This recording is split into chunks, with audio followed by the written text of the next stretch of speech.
பிறந்து கைமேல் முடியும் கதையில் என்ன தயக்கம்? மலர் கட்டிலறையில் அன்பு கிட்டும் வரையில் சொல்லும் காவியத்தில் வரும் மயக்கம்.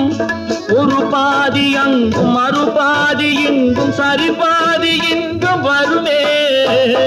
நல்ல வேளை நான் பிழைத்துக் கொண்டேன், என் காதலை உன்னிடம் அழைத்து வந்தேன்.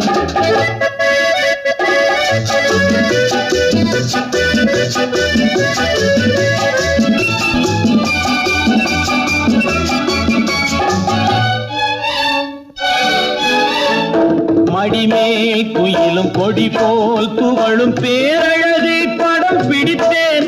அந்த பட்டு முகத்தை இந்த சுட்டு விரலால் தொட்டு பார்க்கையிலே